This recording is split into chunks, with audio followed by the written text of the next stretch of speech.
sometimes those little tiny dreams, we haven't even put any oxygen on them yet. Those are the ones. Those are the ones that we need someone else to say out loud. I bet you can do this. The most recent statistic I read was that 85% of folks asked this question in the US say, yes, I definitely have a book in me. Wow. 0.5% of those people actually write the book.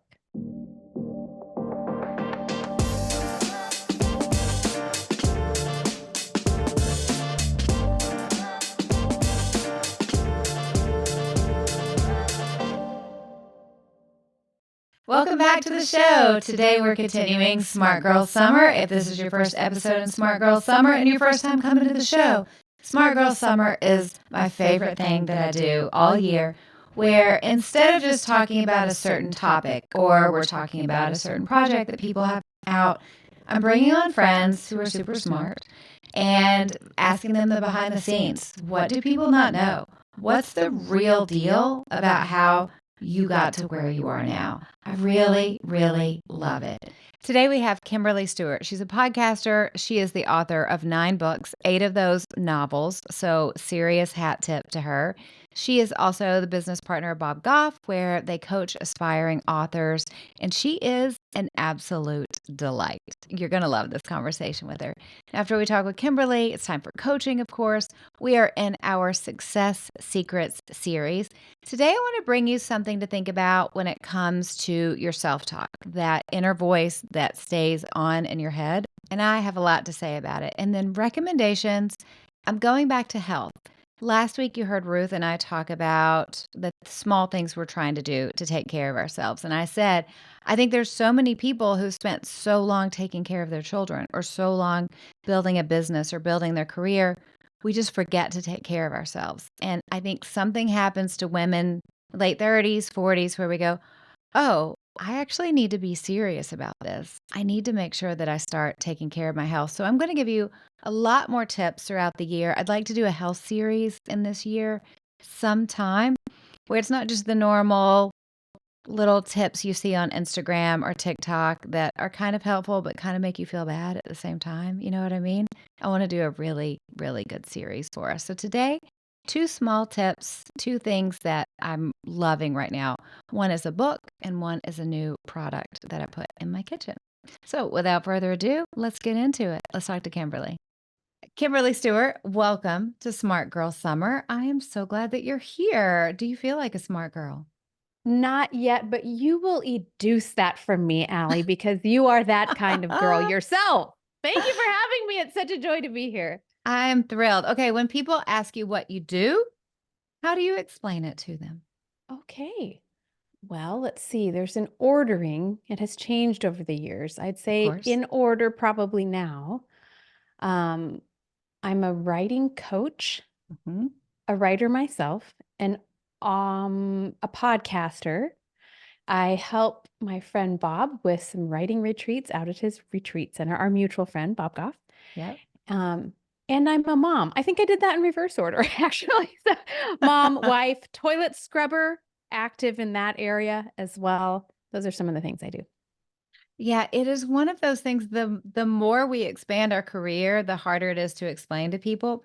So I true. joke that for years and years, no one in my family could figure out what I did, and then I released a book, and they were like, "Oh, that's what you do, you write books." And I'm like, "Yeah, but I'm not paying the bills by writing books." But, Totally. like, if that's what you need to hang your hat on, Totally. Yeah, okay, I write that's books. true. Yep, Yeah, yep. There are a few different tentacles, and so it takes a while to get to the nucleus of all of them, but writing books makes sense. I'm not an yeah, accountant. yeah. Sometimes I'm a little envious of people who can say, "I'm a banker," so fast. Yeah. The end of the Oh, sentence. and then people can wrap their brains Yeah, around what they oh, do. totally. Tell me about the early days of your career. How did this get started for you? What did the early days look like? They were sleep deprived and lactating. So Same. I didn't mean I know, I've seen I think we share that. I've seen actually some photos of you in that very stage, not the lactation part, but, Maybe. yeah, maybe, yeah. So I actually was a teacher. I was a high school Spanish and ESL teacher, and I loved it. And when we had our first, we have 3 kiddos, who aren't really kiddos anymore. Anna is 21. Mitch is about to graduate from high school. And then Thea is a freshman in high school. And so when Anna was born, these many years ago, I went from being a full-time extroverted teacher to full-time at home, which I knew I did want to do for a season, but had not anticipated how isolated I would feel. Yeah. And so my husband, Mark, was in graduate school at the time for orthodontia. Very exciting field. Very exciting. Allie. Yes. And when he would come home, I would pepper him with every single question about his day. What did you talk about? What were your conversations? And then what did they say? And when you told Stan he had gingiva problems, how did he respond? And Mark became increasingly concerned because this was not the woman that he married. I was really, really into every polysyllabic word that he could muster. And so he actually was the one who said, concern rippling across his face, we have an old laptop and you have always mentioned that you would like to write. So perhaps that will help with some of these language questions that you have. So during nap time, I started sitting down on the couch and tapping out words on this cranky old computer. Really for me, that was the beginning. Just really for me, I felt like that would help move me in a direction that I just had felt like I had abandoned. And it did. I ended up going to a writer's conference, entering a writing contest, and I got enough encouragement along the way, principally from my mother. And she made me think that I could just do this. The this was nebulous to me. I didn't really even know what the this was at that point, but she cheerled past the point of rational thinking, and just assumed I could figure something out. And eventually I did. The writers' conference was a Christmas gift from her. We were moving with about 2 nickels to our name at the time, and I would never have purchased anything like that. I'm a firstborn female. There is no way I would have put any investment towards this. And she gave that gift to me. She and my dad. We sat down and opened Christmas gifts together, and I opened up that box and it said, "Here's your plane ticket. Here you can go." And I burst into tears. Because I don't think I had said out loud yet, you know what? I have this fledgling dream to be a writer. I don't think I'd said it to me. She just knew she was a good reader of her daughter. And of course, now I'm trying to read my kids in the same way, because sometimes those little tiny dreams, we haven't even put any oxygen on them yet. Those are the ones. Those are the ones that we need someone else to say out loud. I bet you can do this. I bet with just a little investment, you can do this. So I love that. So what was the first book? Balancing Act, it was called. It was Oh. it was a novel. I have 8 novels out. So this was the first one. That came out of that very conference. I met the woman who eventually would acquire my first 2 books, which she has told me since she's never done since. Wow. I was the only weirdo that, I don't know, she probably took pity. Well, I was about to say, it's pretty rare that you make a connection like that at a writer's conference. Very, very Wow. rare. It was just the kindness of God and a stranger. So 100%. Okay. And a great book. Well, so a novel is like, for anyone that hasn't written books, nonfiction is a lot easier than fiction. So do you think so? Oh, that's so I know funny. so. Are you kidding? Nonfiction's like, here's what I think about things. Let me be bossy. I'm going to tell you some stories. But a novel, you need to research people and places, and you're building worlds and you're connecting things. How long did it take you to write it? My mojo typically was about 5 to 6 months for the rough. And then I would take a while away from manuscript, come back to it and hack it to pieces. So I think I've gotten, I don't know, that first one, I'm not sure how long it took. It's all a blur. Again, lactation. Don't remember that entire phase of my life. But that's kind of where I ended up by the end. That rhythm was, 4 to 5 months to do the rough, take a month away, come back to it. So, but that's interesting. You think it's harder to write. No, I don't think it. It's I all know it. I know it as a fact. Have you done it? Have you No. tried it? No. Well, I mean, do you want okay. to? Do we need to talk about a dream here, Allie? Absolutely. Absolutely not. No, I never in a million Sounds years. I bad. don't have the desire. However, I will say how outrageous it is for me to sit here and go, it is so much harder to write a novel and nonfiction so easy. And I am actually speaking right now to somebody who has written novels and nonfiction books. So maybe I should ask you, what do you think?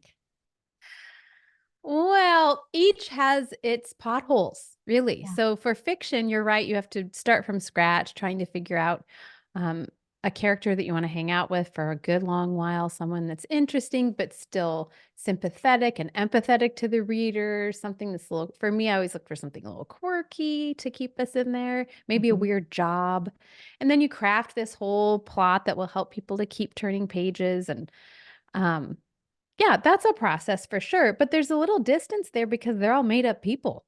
If I want to Fair. kill off Irma in chapter 6, fine. I made up Irma. She had it Nonfiction, coming. she really did from the beginning. But nonfiction, these are real people who live Yeah. in my town. So I cannot kill them off unless I want to go to prison. And also nonfiction required me to look at some stories that I really didn't want to look at Yeah. anymore. You know, some of the things that I'd already lived through once, didn't really want to look directly in the face. And so you and I were talking before we pressed record about the vulnerability hangover that comes after you fillet yourself on the page. And so there's more of that with nonfiction, I think. That's fair. I always say that writing a book, nonfiction, is like walking into a crowded room naked and being like, 100%. everyone comment on my vulnerabilities 100%. and my So secret true. thoughts. So Or true. even What do worse, you think? yeah, even worse, don't even care enough to comment. Oh, you're so right. I will up Ah, the ante and say you are walking around in that very room with some people who are interested, some who are not, in your current aged body oh no. instead of your 16-year-old. So all of your high school classmates are there. They are still in 1994, but you are straight up 2024. So it's all of it. It's all here. Yeah. Oh, hilarious. Yeah, it's an interesting go of it. Anyone, if you're listening going, I thought I wanted to write a book, but now I don't know. Please don't let us scare you. We're just not here to sugarcoat anything. That's right. We want you to have the truth. Now, it is different, I'm sure, with novels and nonfiction, because nonfiction, you're really promoting kind of you. And the novel, Mm, it's not as much personality driven. right. How do you navigate that? I'm sure you kind of got used to promoting novels, Mhm. and it's not so much, let me go dance on social media and get everybody's attention, right? Right. Well, I've been doing this long enough that there wasn't even social media when we Yeah. started, dances That or must have no. been so amazing to release a book without social media and just be It was like, go with so God. awesome. Best of luck. I'm gonna go write another one. Oh, yeah, there were perks for sure. What I do love about social media is that I can meet people in real time. It used to be that I had to physically go to a library, to a bookstore, to an event Yeah. and have them handwrite their email address for me to stay in contact. So that there are perks. The dances are probably not my perks, although I do them anyway. Um, the thing about talking about or promoting nonfiction versus fiction, I think nonfiction is so much more fun because no one really wants you to talk about your novel because you might spoil it. So Great for point. years, I did the same exact interview, which was, what's your writing process? It was basically talking around the book because no one wants you to say, well, here, the thing is, they fall in love, right? Then they're not going to buy the book and Then not Irma enjoy it. dies. Totally. Yeah. So I enjoy being able to talk about the ideas and the stories and the content because there's no spoiler. I'm not protecting any of the listeners. So I prefer the nonfiction. And just in general, there's just as a business question, most media, podcast, any kind of online Substack, all those things are totally geared towards nonfiction because Oh, they want that the makes hook sense. of let's talk about the idea, let's talk about how you know this now. Yeah. So it's a lot easier to start the conversation there. It's great. I think that It is a very special calling or impulse that women have in them where they're walking through a bookstore one day and they go, I should write a book. I Mm, don't know what I want to write a book about, but mm, I should write a book. mm. I feel like that's always a God given impulse. If someone's listening and she has the idea to write a book, what encouragement do you have for her? The very first would be to sit down and do it. And I know that sounds so didactic, like so simple, so prescriptive. But the thing is, I think the most recent statistic I read was that 85% of folks asked this question in the US say, yes, I definitely have a book in me. Wow. 1/2 of 1% of those people actually write the book. So the impulse could be absolutely pure and clean and lovely and go nowhere. And Mhm. it will go nowhere unless you throw some elbows and sit down and get those words out. Um, I would recommend talking about it to somebody you really trust. I'm not even saying talking about the ideas. I'm not really even saying, tell about the book. Just say to someone that you love, I'm writing this book and I want you to ask me next month on this day, what's your word count? It's just so much easier it's a funny thing because writing in general is so alone. Yeah. You and your yoga So pants looking at alone. right? Looking at that laptop screen and that cursor that's saying to you, will you? Won't you? Why don't you go fold laundry instead? So you're on your own for that. So Yeah. the more you can invite people into the room and say, okay, I'm doing this, but will you please ask me if I'm doing this? That will spur you on. Give a little push to the train, get it out of the station. That's really good. Yeah. We just put your butt in a chair Yeah, and start it's the because we truth. think about it and then we think we're going to do it. We schedule to sit down and write, but Mm. my closets have never been so organized as Oh, when I'm supposed to write. it's amazing how those become emergency status. I would, but I do need to make this meal for my needy neighbor who actually didn't ask for it. So, yeah, we can pile on for sure. No, that's good. What's your big motivator? Hmm. So you wake up in the morning, you've had a terrible day, maybe a book was rejected, or an editor said, this is garbage and you need to fix it, and then it'll be brilliant. Mm. Why do you keep going? Why do you do everything you do? All of those rejections, and there are many, all of the poopy reviews or the reactions from, um, you know, we'll call him Stan in the grocery store who says to you, really, this wasn't your best. No. Well, actually, it was in my own house and it was a woman and not Stan. I'll get Let's her not. name and address after the interview. Not needed. Oh boy, the social skills were something. And so, with all of those, that because, and that actually, I'm glad we're talking about this Mhm. because I think folks who are considering doing something more public, whether it's hosting a podcast or writing a book or starting to speak a little bit, I think there might be just a little tiny misconception that once you reach this point, so for a book, let's say once you find a literary agent or once you sell the manuscript, then that was really the vetting process. Now you can get to the good stuff. Now you can get to the work. Mhm. I think you would probably agree with me, Allie, that there are so many more milestones coming up that will make you ask, Yeah. is this worth it? Should I really do this? And why? Why am I doing this? So I love it that you're asking this question. I'm not often asked this question. I wish I were more often because this is the heartbeat. This is the nucleus that keeps everything moving. And for me, it's to reach the reader. This Mhm. new book is about grace, a lot of snarky and vulnerable stories about Mhm. my own wrestling with that idea of something that I definitely don't deserve and I'm so thirsty for. And the whole impetus of continuing to move into that space and continuing to write into this book in particular, but all of my books, is to find the person who needs to hold it in their hands. Mm. So there are lots of speed bumps. Rejections are one of them. Um, time, time, the Everest of time, not having enough time or feeling like I don't. The whole publishing process, there are all sorts of ups and downs with that.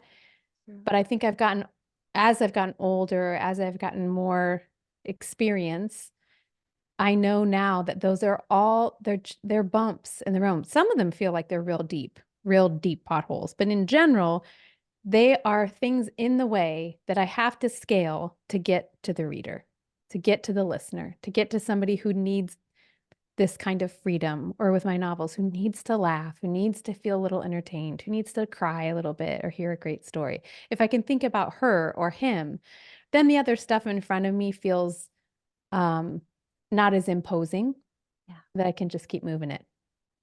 I keep on my phone screenshots. So when someone will send me a DM of how a book changed Mm, their life or what they got out of a certain chapter or what God's telling them because of something that I've mm, done, I keep a screenshot so and wise. it pops up on Time Hop. And so Mm, I have now almost a decade of just so Time Hop smart. messages of people going, this is how this impacted me. This is how this impacted me. Because there are days, Mm-hmm. lots and lots and lots of days, Mm-hmm. where it feels like you can't do anything right, or Yep. you have no desire to write again or to Mm-hmm. create again, or you're just burnt out by the creation process. And then you open it up, and 8 years ago, someone said this Yeah, about that's a chapter so that I wrote. wise. It's Oh, you're a great. smart girl. You should be on this Smart Girl Summer series because that's really wise. It makes a difference, the narrative we're telling ourselves or reminding Yeah. ourselves. I have that same thing over. I'm pointing in the corner in my cute little file cabinet. That's just a manila folder labeled kind words. And Oh, I I love actually that. filed something this morning and thought, oh, it's getting thick. So that's good. And I have one in my email of, moving right over to that file of when the walk feels a little bit arduous, Yeah. open that baby up and remind yourself, oh, that's right. This is why I'm doing what I'm doing. Yeah. Speed bump to get to more of Exactly. those. Yeah. Yeah, because whether we are writing a book or building a business or building something new inside of our business, we are generally alone in a room with our bottoms in a chair, Yep. and it can be terribly lonely.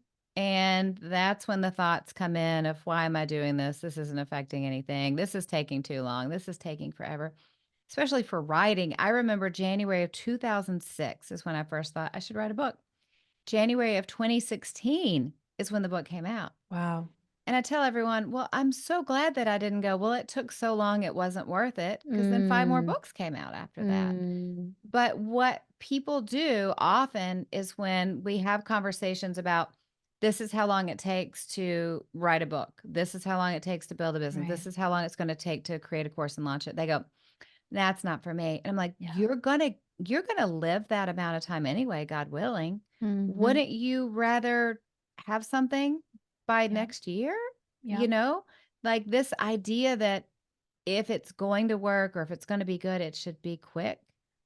I think it keeps a lot of women from going for it. Yeah, and what an impoverishing we have then, right? Like for the creator herself, right? The person Yeah. creating the thing, your experience is impoverished if you think it has to be on the McDonald's or Chick-fil-A time schedule, right? Like not Yeah. very many great things happen that quickly. Not in my life so far. No, and I can't help but wonder if some of it is from the online culture that we all find ourselves in, like the Instagram ads of, I launched a course and now I'm a millionaire, or Mm. I launched an ebook on Amazon and I'm making $85,000 a day. I Like, don't know any of those people no. in real I, life. somebody sent me an ad that they saw on Facebook. It was years ago. And it was like, I launched or no, no, no, it wasn't an ad. It was someone they saw at an event. And it was like, I launched an ebook on Amazon and I am making, it was like $850 a day. And I was like, let me go on Amazon because I know how to check sales. And I was like, they're probably making $2 a day at a Oh, great thing. So, like, we live in a oh. culture of, That's a I'm horrible I am rich story. overnight because I launched this, Yeah. or I had AI write an ebook for me and I put it on Amazon and now I'm just like Scrooge McDuck swimming in the Ew. gold coins, right? Hmm. But it is important for us to talk about these things because this stuff is hard. Yeah. And it takes a long time, but it's worth it because the years are going to go by. So we might as well do something fun with those years. Totally. And Yeah. I would add, in all of those years of, paddling under the surface and doing the work, keeping your nose down, keeping your eyes on your own lane, it's not just that the end result is a sweet thing, which it is, right? When you finally do get to whatever mile marker you've decided is the goal. And oftentimes those goals shift, the miles shift. So just with that caveat, Yeah. it's not just the end. It's not just that, it released, people love it. I have learned so much along the way that has not just enriched my life, it's also made my work better. So you're writing in this instance, if you're writing a book and you do it in 45 minutes with I mean, okay, good on you. But I guarantee you that if you wrestle with those words a little bit longer and you live those words a little longer, the end result will be so much better, which actually feeds into the next thing, right? Because if people read your AI book, God bless them. This is a horrible concept for me that I wish you hadn't brought up because it's I know. It's very triggering. it's so horrible. But I mean, we all know folks who've had one quick moment Yeah. um, that just leads to nothing else because they really didn't take the care on the front end to make it something worthwhile for the reader. So I still have hope that good work that takes longer is worth it. It Yeah. has been in my life. Now, call me on my sweatpants day when I think, oh, come on. I wish it were a little I mean, I'm not trying to make this saccharine. There will be plenty of days when you do wonder that, but Yeah. wonder if this timing really was a good idea or if you should unsubscribe to everything that Allie and Kim have ever said in their lives. But I think you'll find that it is. Stick with it. Stick with it. It'll I happen. find that every book I've ever written has changed me. That's the So truth. every business that I've worked on, every Mm-hmm. project that I've built, I've changed at the end of it. Yeah. You mentioned your new book, which I do want to talk about. It's about grace. So do you go into a book going, I have had this experience, I've learned something, now I want to share what I've learned. But then at the end of writing the book, you go, oh, I thought I knew, but God was about to take me on a massive journey while I wrote it. You too? Absolutely. That's you. Okay. What was your Yeah, journey? Yeah. for sure. Well, this book was a kind of a kicking and screaming book. I had two of my previous releases come out within about a year of each other, and I was so tired. And see, your face says to me, yes, that was an unfortunate No, schedule. that Yeah, makes me tired just thinking yeah. about You it. just want to go take a nap, don't you? Yeah. And that's how I felt. And you and I both know that a lot of what happens in the publishing cycle does fall on the shoulders of the author. And so a Yeah. lot of the talking Oh, about 95% of Yep. it? Yes. Yep. Okay. Yep. Yeah. So with all of that so close together, I was done. That was Yeah. great. Thanks for the 8 books. That was fun. Let's turn to a hobby like crochet or Irish clogging. I can see I've that. yeah, I'm Dutch. I can't do it. So I was very weary and just was thinking this was great and now I'm all done.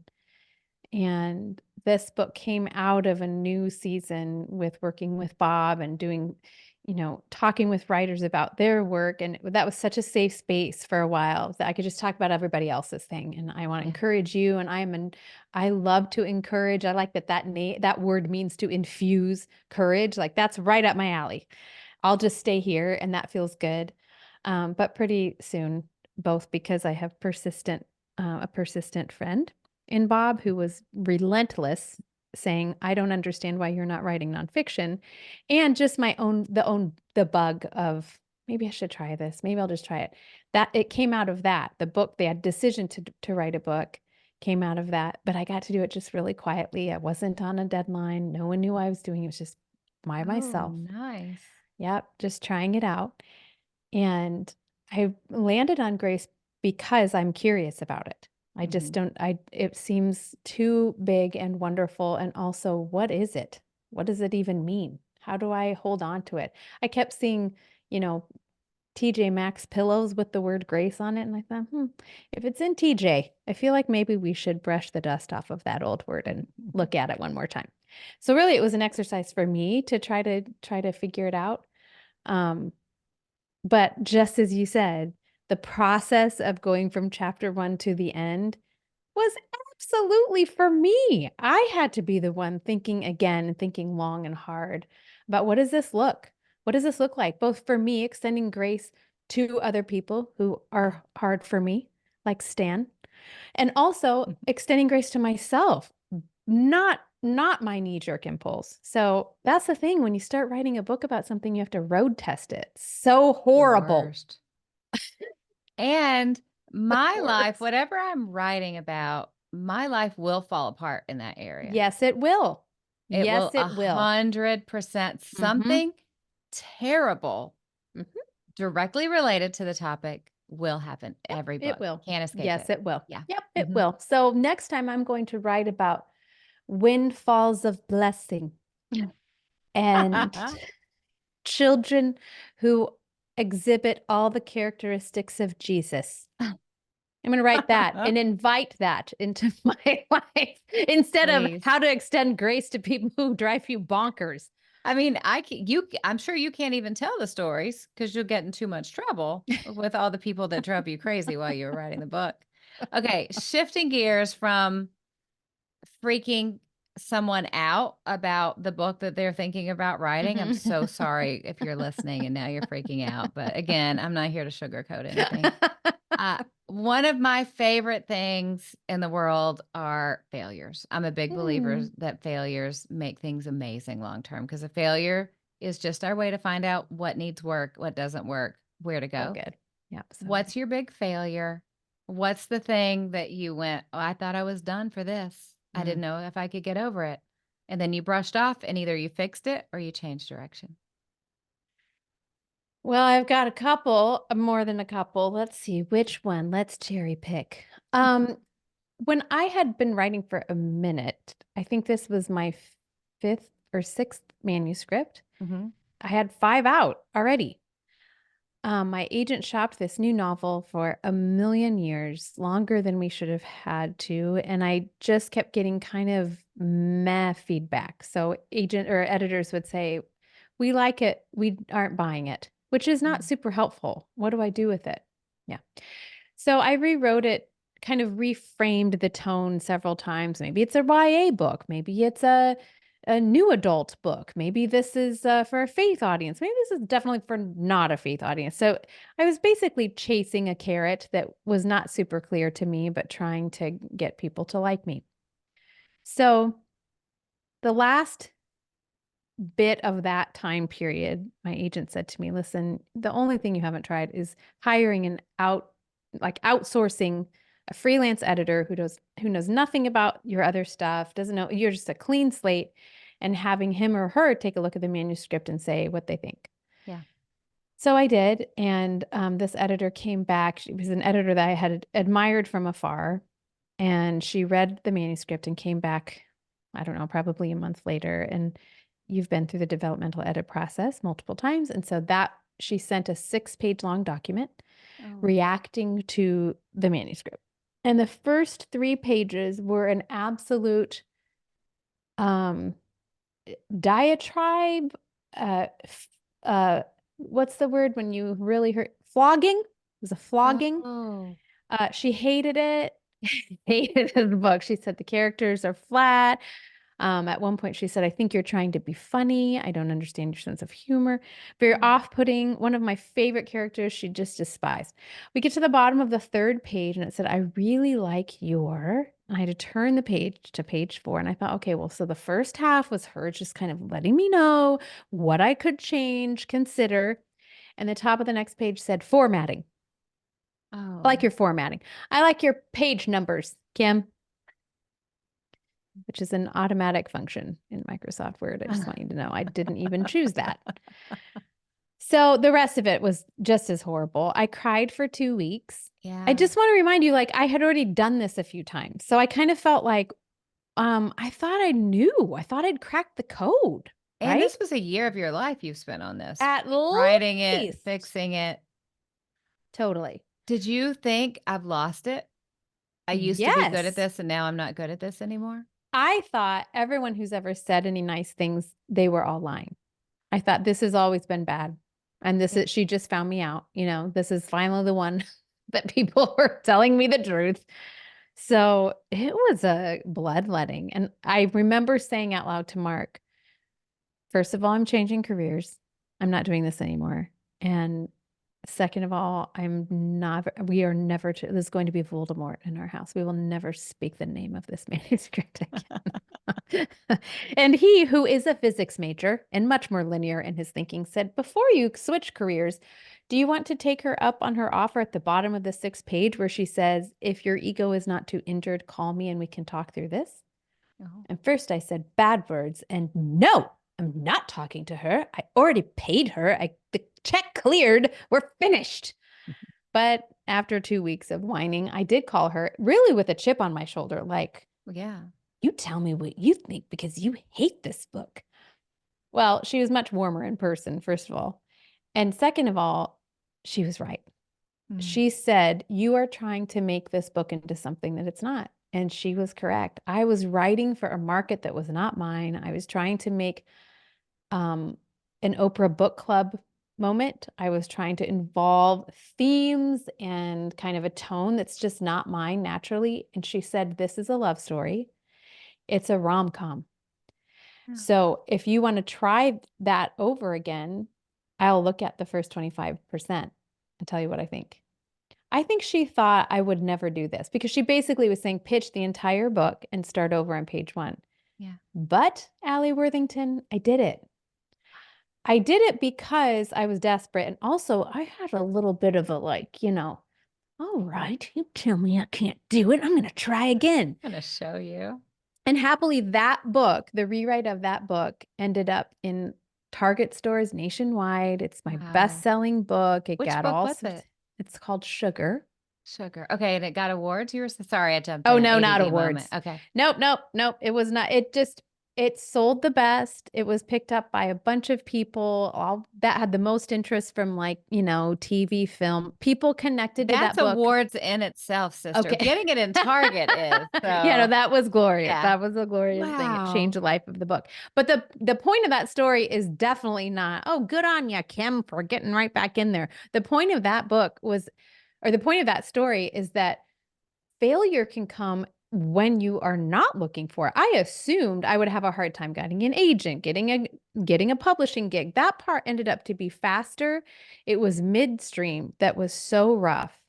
Yeah. And having someone in my house who said, now, wait a minute, you do love this. Wait a minute, you might not be done. Wait a minute, the God who made you and who writes the best stories with the least likely characters, you, is not done here. Wait a second. Why don't you just make one more phone call? Why don't you just write one more email? And that made all the difference. It's so good.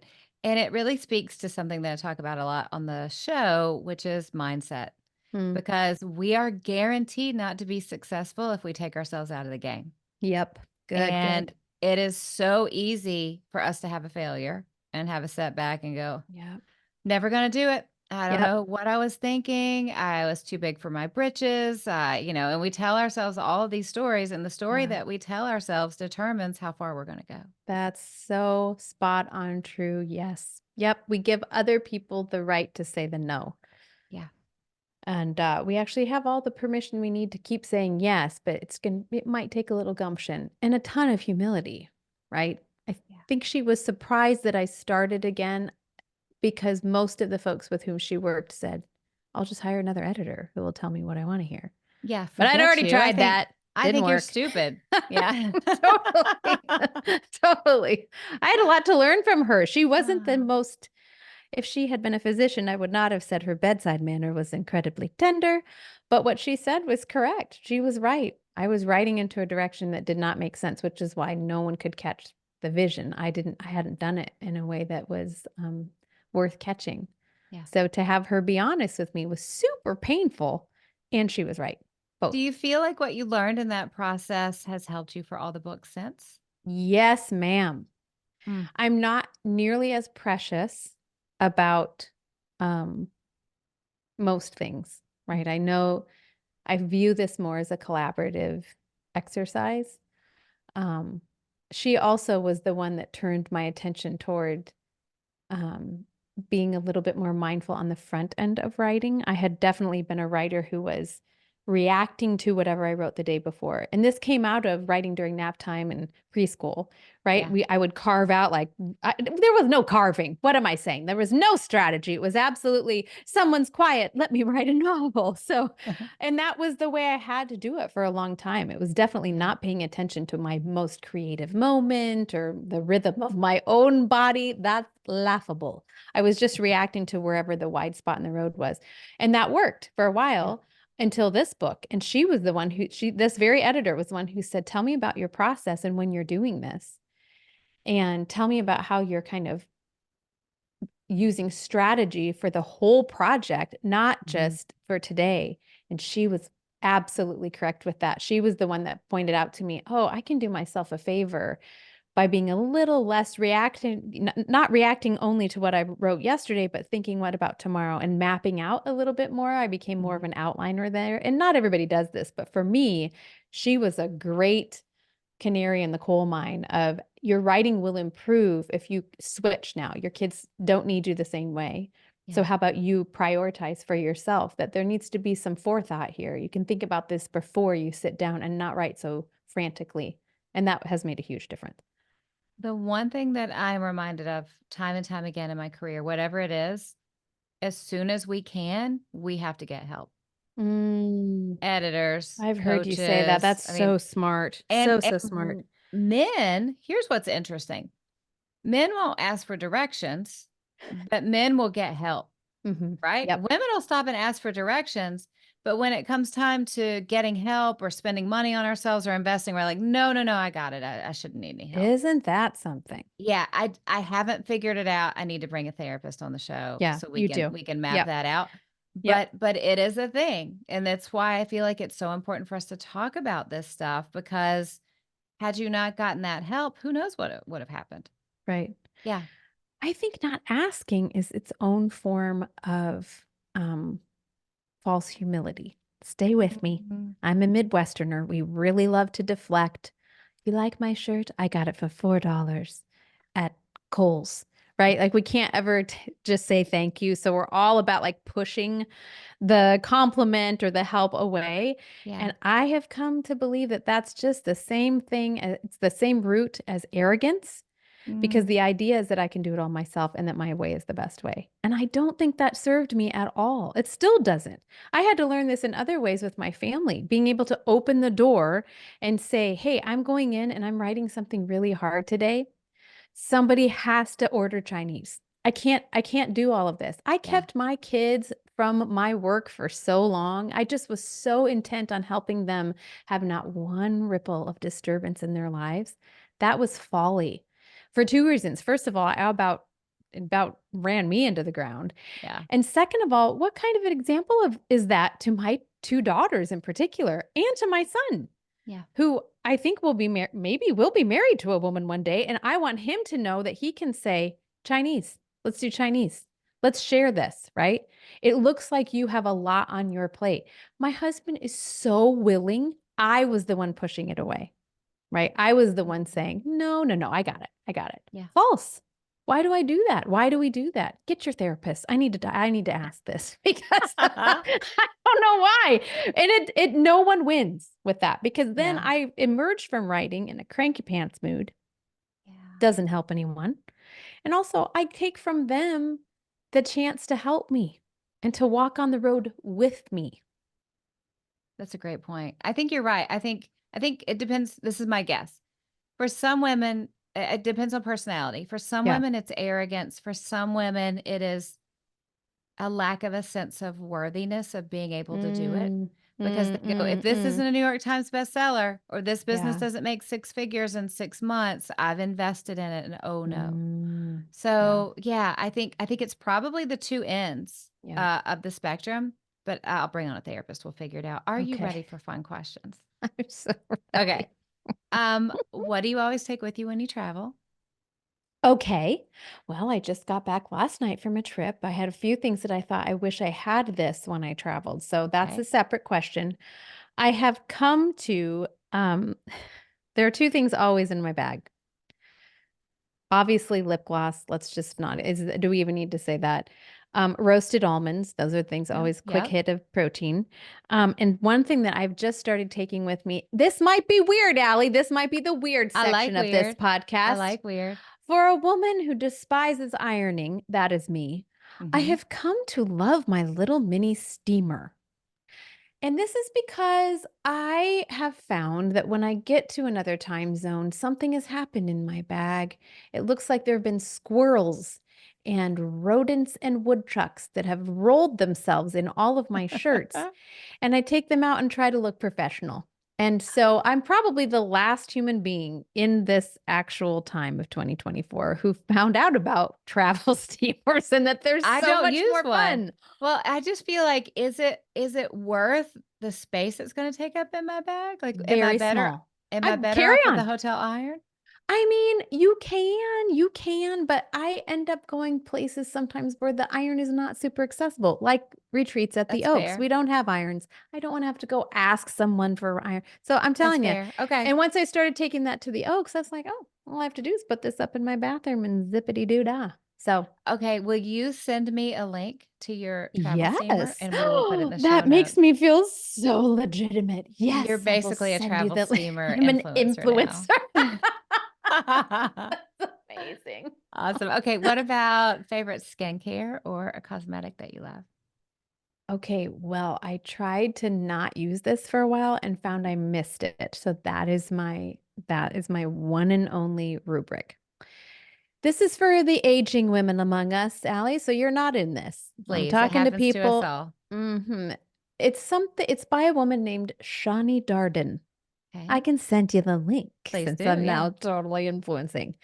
It's some retinol cream Yeah. that I put on at the end of the day, and I Mhm. tried not doing it because it is a little pricey. I thought, well, come on, I can probably just use this instead. And I noticed. I noticed it. Oh, So that's my one and only like, is it worth the moment? Yes, it is because I know I don't know, it's doing something. It's doing something to turn over all of the elderly things on my face. So, I like that. I bypassed retinol. I go straight to prescription oh, retinol. oh, I don't even know about this. Like a pill Oh, or a cream? no, like the dermatologist. It's a heavy duty stuff. Okay. Well, I Yeah. think I got something like that for a while. I like this better. Oh, yeah, But I don't really? know, it's probably percentage. See, these Yeah, are it's questions that are better for people who know what they're doing. I well, don't. the stuff I have's tough on the skin. So I like it that you have a retinol that isn't. And soon in the show notes, we will know what it is. This is amazing. No one ever asks me this. This is No. awesome. What about a guilty pleasure? Oh, I have so many. So recently I am an aspiring TV person. Mm, I'll Okay. take I that. would love, there's so many good things, great stories told on TV and on Netflix and all those places. And by the time I get to the end of the day, I don't prioritize this and I want to. So this is an aspirational answer to your Okay. question. First of all, I do love in real life for sure, real now, no aspiration. I really love the Great British Baking Show. It is some beautiful space where people are making ridiculous things. I don't understand any of the British slang. My daughter and I scream through the house that we're chuffed. And what was the one? I was all pants. I think it means it was really bad. It was all pants. What does it mean? Crazy Brits. I love it. So I love that. And I run slowly. And when I run slowly in the winter in Iowa, I do some on the treadmill. And the treadmill does not compel me to happiness. I don't walk by a treadmill and think, man, I wish I had more time on that. So to confuse my brain into thinking it was a fun thing to do, I started watching Friday Night Lights. Oh, yeah. Ancient. Yeah, that reaction reminds us this was like 2000, whenever Well, that I've came out. never seen it. So It's it's a no show. judgment. Yeah. Okay, well, I'm totally hooked. I'm 29 years late. And it works because I can't watch things on with the shaky camera in Yeah. sitting down. I get sick to my stomach, but if you're on a Mhm. treadmill, it doesn't matter. So I that's my love guilty that. pleasure. I love it. Those are fantastic. Okay, okay. Tell everybody really quick. Give us a pitch why we need to read this most recent book and where to find you. Okay, a pitch. Well, if you have ever wondered a few things, if you've wondered if the grace of God is really real and can you have it and isn't it too good to be true, that book is for you. If you have any Nice. doinks in your life, I have a couple. I've mentioned one. This book is for you. If you're wondering about the grace math, do you need to add or subtract? Do I need to work more, pedal furiously under the water for Jesus and be spit shiny and be a star for him? Or if you're wondering about subtraction, that maybe you like grace for yourself and not for all of those difficult people, this book is for you. And then if you have correctly assumed that a lot of people in faith circles are not very funny and that we don't have anything really very humorous in faith books because that would mean offending people and we don't want to offend anyone, honey, this book is for you. I love it. And the title? The title is Star for Jesus and Other Jobs I Quit. Rediscovering the Grace that Sets Us Free. It's such a great title. I had it in the kitchen on the counter one day, and it's an adorable cover. It's so fun. Almost everyone this morning that was going by that day was like, what is this book? Because it's such a great title. Really Well, fantastic. thank you. I had to Yeah. fight for that one, so my publisher went along with it. And actually, you mentioned Target. Yeah. This book is going to be in Target starting this summer, which I know, hand to heart, as a fellow author, this is a know. big deal. It's a So we big are deal. really very grateful. So that unfortunate photo of me in my 8th grade graduation dress will now be in stores nationwide. So basically, do people just need to wait and go get it at Target so it stays in Target? Like, let's Oh, well, have a real that's author great. thing. Sure. Sure. That Go to would be Target, girls. fantastic. Go to Target. Thank you That'd be so great. much for coming on the show. You are an absolute delight. It was so fun. You're definitely a smart girl. Allie, thank you so much. It's been such a joy to talk with you. Total highlight of my month. So thank you for the invitation and the conversation. How great's Kimberly, right? She's so fun. Of course, I'm giving away lots of her books. Here's how to enter. If you're listening, take a screenshot and tag me. You'll be entered to win the book. If you are watching on YouTube, thank you for watching on YouTube. It is slow going, getting a YouTube channel going. If you aren't already subscribed, please do so and like it and leave a comment, and you'll be entered to win too. Okay, let's talk about the coaching segment. So I really wanted to hone in on self-talk because self-talk is so important because the voice that is in your head talking to you all the time, that's the voice that you're going to hear more than anything else. Have you ever stopped to think about whether you'd allow a friend to talk to you in the way that your inner voice talks to you? I mean, think about that voice inside your head. Is it kind? Is it encouraging? Is it supportive? Sometimes, but I think more often than not, the voice in our head is mean and critical or just a downer. I want you to keep in mind the relationship that you have with yourself is the most crucial one because that voice isn't going anywhere. If you wouldn't take that kind of talk from a friend, you don't want to take it from yourself. I also want you to flip it around. Would you ever talk to a friend that way? Would you talk to your best friend or your spouse or your child in the way that you talk to yourself? If so, would you really consider yourself a great friend if you are mean to yourself? Because I think most of us are mean to ourselves. I think it's important to think about this. I want you to imagine if your inner thoughts were out there for everyone to hear. Would that be the kind of soundtrack that people would want in their lives? Would it lift them up? Would it pull them down? Our mental landscape is super important, but we often don't stop to think about how bad the weather is in our landscape, right? Jordan Peterson says you should treat yourself as if you are someone you are responsible for helping. And I love that quote because it's a powerful reminder to be kinder to ourselves than we actually are. Think about this. How many times have you given advice to a friend in need? Advice that you yourself could use. You offer it with a softness, a gentle smile. You're understanding their struggles. You're nudging them along to a better life. But when it's your turn with yourself, you beat yourself up, right? It's negative self-talk and reminders of your flaws. And sometimes it's kind of some shaming of ourselves. This is what we do all the time. And I want to become more aware of it myself. I want you to become more aware of it. So here is your action step this week. When you hear that negative voice in your mind, that voice that criticizes you and beats you up, I want you to imagine a friend is in the exact same situation that you are, okay? You've just beaten yourself up. But then I want you to take a break and think this is your best friend or someone that you love so much. And I want you to record a voice memo of what you would tell that friend about the exact same situation.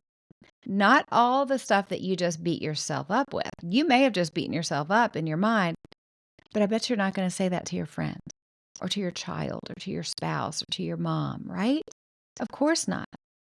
If your friend or your child or someone you love is in that exact same situation, I want you to say out loud with a voice memo the advice and the encouragement that you would give your friend. Now, don't worry, I'm not going to ask you to send it to me. You don't have to share it. You don't have to post it. You can delete it if you want to, but I want you to record it because what's going to happen is you are starting to train your brain to think in a new way. When you say it out loud, something powerful happens because over time it will shift your thoughts from those automatic negative thoughts that you were having to healthier thoughts. This is where our brain's neuroplasticity comes in because we're basically just building new grooves in our brain, right? So instead of that automatic, I can't believe you're so stupid, you're always messing things up, whatever it is that you say to yourself, you will start over time because of saying it out loud in the voice memos, you will start to change those and you'll be kinder to yourself and you'll be encouraging because the truth is you deserve it. You don't deserve to have a voice in your head that's beating you up. You don't deserve constant negativity. You don't deserve to live with that sort of messaging coming at you all the time. You deserve love. You deserve empathy. You deserve compassion. You deserve grace. I wrote this in one of my books and I can't remember which one. Isn't that silly that I can't remember which one? I can't. That when we beat ourselves up, one thing that we need to think about is if I talk to myself this way, is this pleasing to the Lord? Or is this going to make the enemy happy? Right? Sometimes we don't put it into spiritual terms. But if we are constantly beating ourselves up, if we are shaming ourselves, if we are just, being awful to ourselves in a way that we would never be to other people, it makes the enemy happy because he wants us defeated. He wants us discouraged. He wants us depressed. He doesn't want us living in our calling. He doesn't want us moving forward in what the Lord has for us. He wants us beat down. And the best way for us to be beat down is to do it ourselves. So if you're like, I don't have the time to do a voice memo, I'm just going to keep beating myself up, that's fine. But I just imagine the enemy chuckling, right? I want you to be kind to yourself because I do believe that self-compassion is good. Because when we get stuck in cycles of criticism and hurtfulness to ourselves, that doesn't help us be the women that God has called us to be, right? That just holds us back. And that's what the enemy wants. And that's what I want you to stop. That's what I want myself to stop. I want us all to stop. So your action step, whenever this happens in your brain, I want you to pull out your phone, record a voice memo, imagine it's someone you love. How would you encourage them? What advice would you have for them in the exact same situation? Okay, now let's shift to recommendations. I love recommendations. Today I'm bringing you 2 things for health. The first one, I started using a specialty salt. And you may be thinking, specialty salt, that's so random. Why are we talking about this? Well, I switched from regular table salt to Baja Gold Mineral Sea Salt. That's a mouthful. Not a sponsor. I don't do any sponsorships. But I want to tell you about it because it's super rich in trace minerals. So regular table salt is mostly just sodium chloride. But mineral sea salt contains all of these different trace minerals like magnesium and potassium and calcium. These minerals are really the key to keeping our bodies healthy, our bones, our blood sugar regulation, and proper nerve function. All this stuff from trace minerals. When we think about how our food is processed now, it makes sense that the processing of all the food that we're eating is taking out the nutrients. It's taking out the minerals. It's why it could have been true a generation ago or 2 generations ago that you can get all your vitamins and minerals from the food you eat. It's just not that way anymore. It's all taken out. Now, my husband loves Himalayan pink salt, and we did use that until I learned recently that it has a pretty high amount of lead and cadmium in it, which is such a bummer. We really don't want to put heavy metals on our food. Trace minerals, yes. Heavy metals, no. I think it has to do with the way that it is mined. So if you have pink Himalayan sea salt in your kitchen, I would consider tossing it. We tossed ours and switched to Baja Gold. I'll put a link in the show notes. Now, another thing I'm loving, if you're watching on YouTube, you can see it. It is this book. It is The Joy of Movement by Kelly McGonigal, PhD. How many people are thinking of Harry Potter when you hear McGonagall? I've really enjoyed this book. I can't give it a full 5 stars right now because I haven't finished it. So far, I don't see how I'm not going to keep loving it. But it's all about how exercise helps us find happiness, hope, connection, and courage. And it is really fascinating the way God designed our bodies to move, right? I mean, He really made us so dependent on movement to the point where I just kind of gave myself a challenge and went, I'm just going to go on a walk outside every day because I know fresh air is good for us. Just being in nature is great for us. So I've started taking more walks and I get such a happiness boost from it. It goes with our theme of small actions give us big results. So if you're looking for a new book, one that'll help you be a little happier, I like The Joy of Movement. And I think it's really important for us as women to stay armed with wisdom about how God created our bodies, what can regulate our moods, anything that we can do, not only to take good care of ourselves, but be good examples for our families and those around us. Really, really important. So this is a great book. Pick it up. If you read it, let me know what you think. I am trying to get her on the podcast. And I think I've told you before, I want to do a whole health series on the podcast that I think would be so, so fun. And you know what else is fun? It's fun that you're here. I'm so glad that we have this time together every week because you are investing in yourself. I'm investing in myself with everything I'm learning. We're doing it together because your spiritual health, your emotional health, your spiritual health, and your career success, it matters. Not just to you, but to everybody you come in contact with. It benefits everyone. And I believe in you. I believe in what you're doing in this world. I believe that you're making an impact on this world for good. That's why you're here. That's why we're learning together. Because God has created you to stand strong and bring something special and unique to this world that only you can bring. So keep stepping up, keep showing up, keep loving well, because you know the truth. You cannot break a woman who gets her strength from God. I love to get to coach you and equip you every week. I will be back with you next Monday, and I hope you have a great day. Fix the crazy hair a little bit. Okay. The hair's going to do what the hair's going to do. Let me start that over again. Okay, let me cough. Do it. Let me sniff. Just do it all. Get it out of our system. And cut. Really, gut. And cut.